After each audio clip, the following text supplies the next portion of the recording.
teman-teman, kami dari kelompok 5 kelas 4B mata kuliah penulisan ilmiah yang beranggotakan Sarah Hermakova, Jusna Fatimah, Andi Maulani Putri, dan Tiafibi Abigail akan menjelaskan mengenai plagiarisme. Subbab yang pertama yaitu definisi plagiarisme. Plagiarisme berasal dari bahasa Latin yaitu plagiarius yang artinya penculik atau plagium artinya sebuah penculikan. Plagiarisme dalam bahasa Indonesia dikenal sebagai istilah plagiat. Menurut KBBI, plagiarisme yaitu penciplakan yang melanggar hak cipta. Sedangkan plagiat artinya pengambilan karangan berupa pendapat dan sebagainya milik orang lain dan menjadikannya seolah-olah karangan mereka sendiri.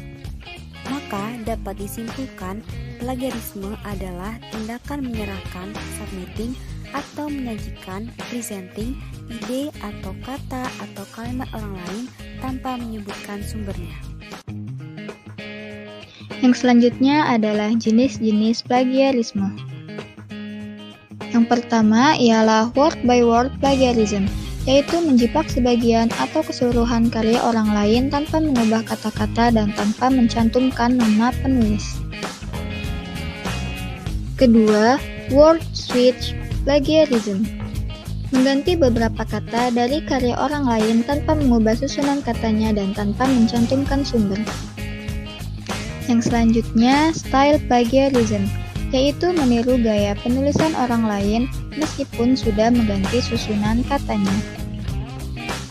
4. Metaphor plagiarism, yaitu mengutip tulisan orang lain untuk memperjelas tulisan sendiri tanpa mencantumkan sumber. 5. Idea plagiarism, yaitu menggunakan gagasan orang lain dalam tulisannya sendiri. 6. Self-plagiarism, menjiplak sebagian atau seluruh karya sendiri untuk diterbitkan di berbagai jurnal. 7. Secondary source, menggunakan sumber dari karya penulis lain tanpa mencantumkan nama penulis. 8. Repetitive research, peneliti menggunakan data dan metode pada penelitian sebelumnya. 9. Misleading attribution, salah atau tidak menyebutkan pihak-pihak yang terlibat di dalam penelitian. Yang selanjutnya adalah bentuk pencegahan tindakan plagiarisme. Yang pertama ada teknik parafrasa, yaitu penguraian kembali teks dalam bentuk yang lain bertujuan untuk menjelaskan makna tersembunyi. Yang kedua ada membuat kutipan, yaitu pengambil alihan kalimat dari karya lain untuk tujuan ilustrasi atau memperkokoh argumen sendiri. Yang ketiga, menggunakan layanan uji plagiarisme. Daftar layanan uji plagiarisme secara daring yang berbayar seperti Crosscheck dan uji plagiarisme yang gratis adalah Plagiarisma. Yang terakhir yaitu menyitasi sumber orisinal dengan menghindari penggunaan acuan sekunder dan menghindari referensi yang berasal dari sumber yang tidak jelas. Pembahasan kita yang selanjutnya adalah sanksi plagiarisme.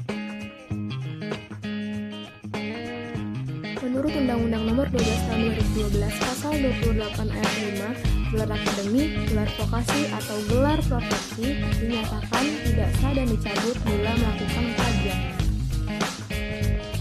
Menurut Undang-Undang Nomor 17 Tahun 2010 Pasal 12 Ayat 1, sanksi bagi mahasiswa yang terbukti melakukan plagiat berupa teguran sampai yang paling berat adalah pembatalan ijazah apabila mahasiswa telah lulus dari suatu program.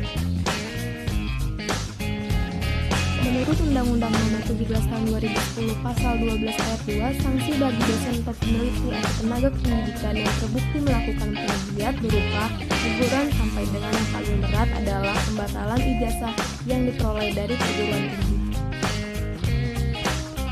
Menurut Undang-Undang Nomor 20 Tahun 2003 Pasal 25 Ayat 2, lulusan perguruan tinggi yang karya ilmiahnya digunakan untuk memperoleh gelar akademik, profesi, atau vokasi terbukti merupakan jiplakan dicabut gelarnya. Menurut Undang-Undang Nomor 20 Tahun 2003 Pasal 70, terbukti merupakan jiplakan dipidana dengan pidana penjara paling lama 2 tahun dan atau pidana denda paling banyak Rp200 juta. Jangan lupa like dan komen. Terima kasih teman-teman.